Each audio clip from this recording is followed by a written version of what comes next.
I'm back on the road in Gwendolyn, and it's Saturday the 19th of February 2022, and it is now just gone midday, and I'm on my way for a big round trip to see all the family.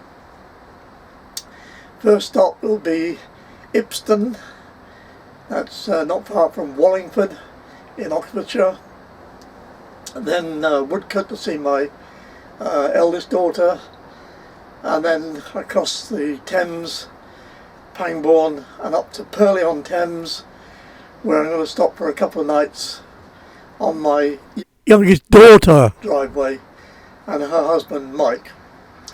So the trip started. I'm on the way again. Having said that, it's a horrible day. Storm Eunice went across yesterday, and we've got the remnants of the winds from that, and it's been raining, and the crosswinds very hard in some places, and it's been blowing Gwendolyn around all over the place, so I've stopped for a bit of a rest. It's Sunday morning now, or midday, and we're just off to go and have lunch, and I'm parked on Yvette's driveway. Now there's Yvette, youngest daughter, and we're off to meet Michelle, eldest daughter, and their husbands. Just coming into Pangbourne, which is the village that Michelle and Yvette spent most of their childhood.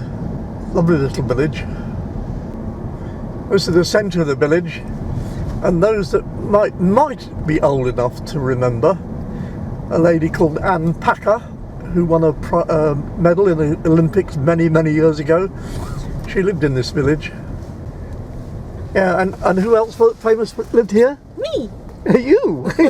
And Kenneth Graham. And Kenneth Graham. Yeah, from Wind in the Willows, which apparently, through a Pang that we've just driven over, the bridge, is what inspired him. And you can tell they're posh round here with plenty of money. Because look, there's the local garage, Bentleys, Aston Martins, Lamborghinis. There we are. Never mind. We poor ones from the valleys of South Wales, we manage with our Ford Escorts and Volvos. Very old. This triangular house here, this is where the guys from Led Zeppelin lived. Oh, right. Yeah. That one there. Yeah. And just down here there are 7 houses. What do they call the 7? Well, I think they're just the 7 sisters. Yeah, yeah. And apparently they were built by one of our kings to house his mistresses. And they look very nice. Here they are. They look very nice. But the river is right in front of them, so they get a lot of damp coming off that. And right behind them is the railway line. Their gardens are almost vertical. Yeah, the gardens are almost vertical. Look up there. Shame, but they're lovely looking houses. And yours for a snip, the last ones that were sold earlier this year were going for about 800,000-900,000, but that was because they needed a lot of work doing to them. Good Lord. Yes. Well, we've moved on to a little village called Streatley, where there's a very nice hotel called the Swan, that is owned by the drag artist Danny LaRue, and just across the bridge down there was another village called Goring, and that's where George Michael had his house. This is really Silicon Valley for the rich. Now we're just passing a place called Cholsey, and there's what used to be a very large hospital. You have to be mad trees. To live there. Pardon? You have to be mad to live there. Yeah, I know. Yeah, I'm not allowed to say that though. Oh, sorry. And it's now very expensive apartments. And Yvette was just saying that it's not very fair makes it very difficult for the youngsters around here, more so than in many parts of the country, because they just cannot afford to get on the property ladder. Terrible shame. Just the other side of those trees there is some sports fields, and that's where Yvette's husband Mike is at the moment, playing petanque. in the rain. Right, well, we're fairly close now to the pub where we're going to have lunch, where Michelle and Jem are going to join us, and Yvette's Mike. And it's, what's the name of the village? Brightwell comes Sotwell. Bradwell Brightwell comes Sutwell. Sotwell. Sutwell. Pretty little place. And we're off to the Red Lion. I've not been down here before. I'd like to point out that I've got no idea where the Chip pub is, so we might be going around the village for a little while. Okay, well, it doesn't look very big, so we won't. A sightseeing tour. Oh no! Who the blooming hell's flying a European? That is disgusting. Oh. Now I hate to say this, but I'm fairly certain we should have seen the pub by now. Yeah, well, if it's in the village, I think looks like we may have missed it. We'll have to try the other road.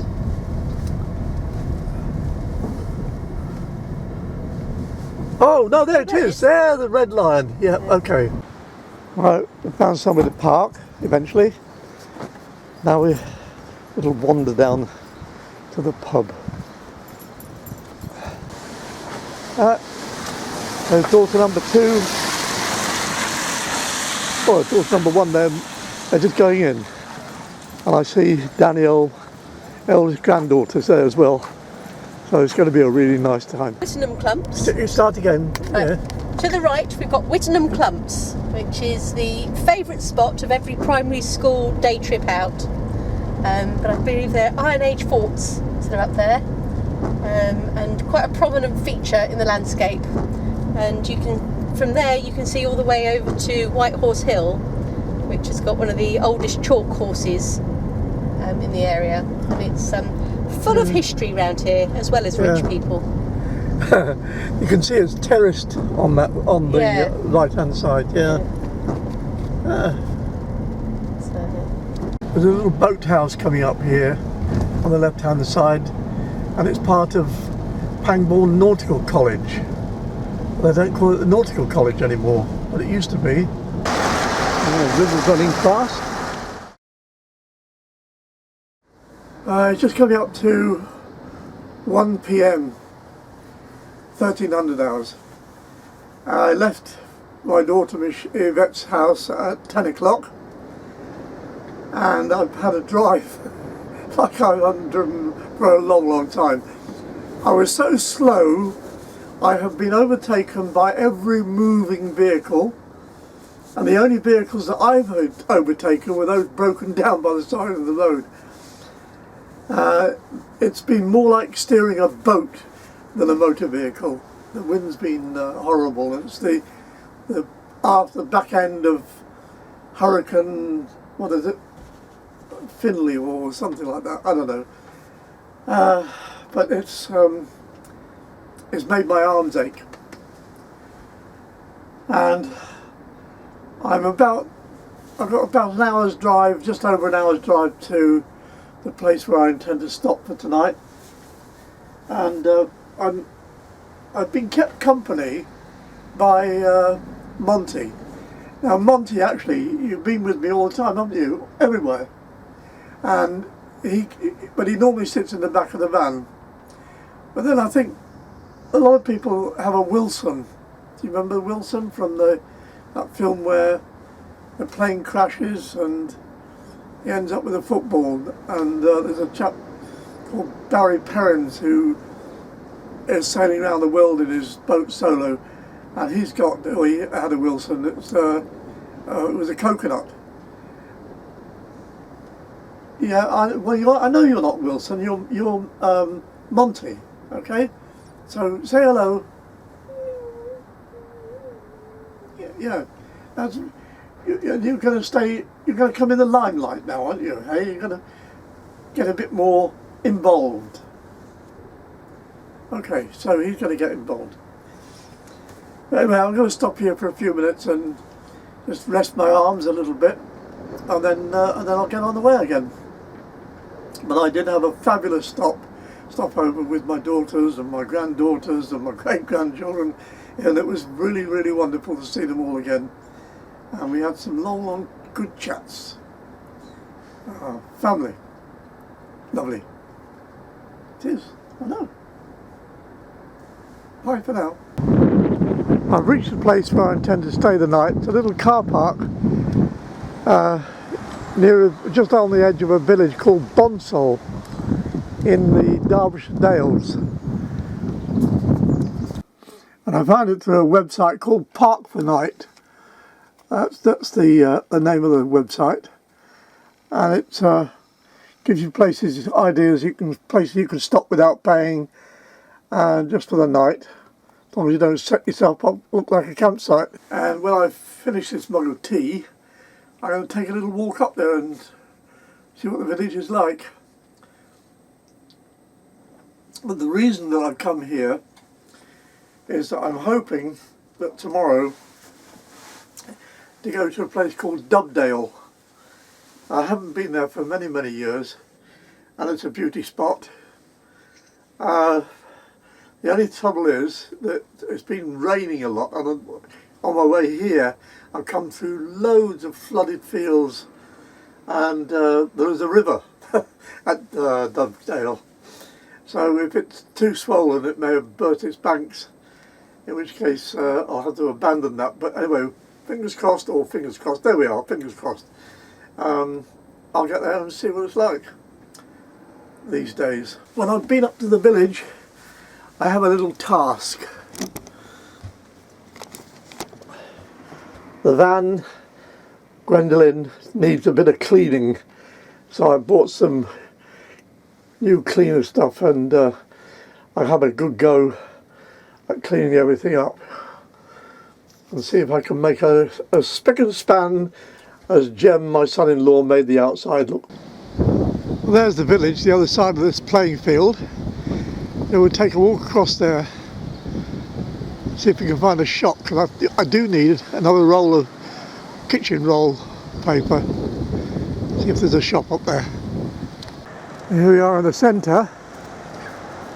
There's a tea room, bed and breakfast up there, and that's the village hall, that building. I would take a walk up the street. That looks interesting, up the back there. Take a walk up there. And up on the hill there's a church. That looks interesting as well. Warren Deli is closed, and that's about it here. Somebody at this house is obviously a motorbike fan, and look, he's got an old military bike looking bike there, WD made in England sidecar. Well, I've just been informed that the shop doesn't open until 8 o'clock tomorrow morning, but I can manage with what I've got. The garage is open, auto engineering. Anyway, we wander back to the van and get cleaning. A nice little play area for the kids here. Full pitch here, and I suppose that is the grandstand by the look of it. Enough for two people, or and another chair, another bench there. Netball place. Yeah. Well, that's the cleaning done. So I'm going to try and make up to the top of that hill and the church. I've been reading a little bit about the village, and it's there because of lead mining in days long gone by. And apparently there's a lot of lead mines around here, and it's also a worldwide interest as a paranormal centre. And apparently there's been a lot of UFO sightings here as well, so there's plenty to get on with. And that cross in the middle of the town, or the middle of the village, dates back to the 17th century. But now we're going to see if we can get up to that church. There's these set of steps going up there. We'll try and make it slowly. I said earlier that we're in the Derbyshire Dales. It's also known as the Peak District. And we're climbing one of the peaks now. Younger people will be on their way back down again by now. But me, I've just arrived at the church. It's a typical Norman tower with a spire added later. I've seen some funny monuments, but that one takes a biscuit, that does, with a billiard table. And it's in memory of a chap called Twig, who died on the 9th of June 1844. It turns out it's not a billiard table, it's a dining table with an inscription on it. I'll try and read it. Unfortunately it's too weather worn and I don't want to climb up on there. I can't tell you how old it is. Very old, I think. Somebody down the bottom told me that they closed the church at 3 o'clock, but the gates are open, and so we'll just try the door and see what happens. Yeah, it's open. Okay, let's have a look. Well, it's very, very wide.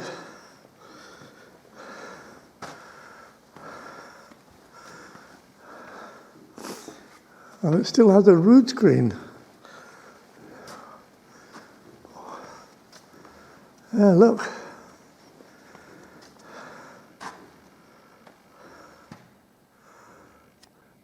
And some beautiful stained glass windows.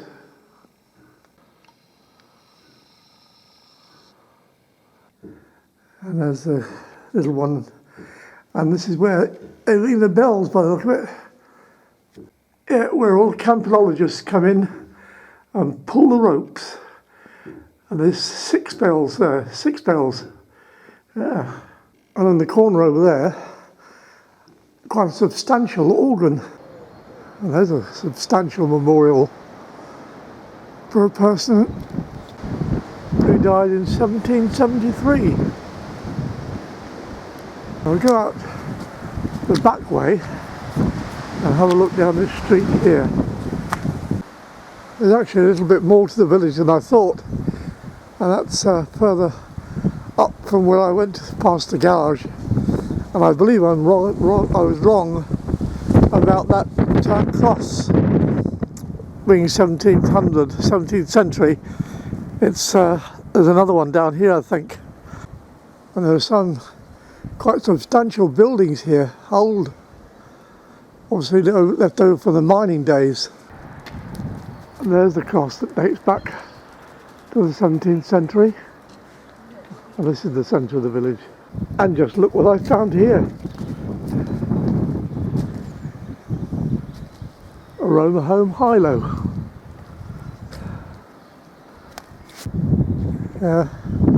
Identical, but the R reg makes it a little bit younger than Mandy's. And here we have the King's Head pub. If they're open, I'm going to go and have a half pint. Looks as if they might be open. Go and have a half pint of something. Yeah, it's open.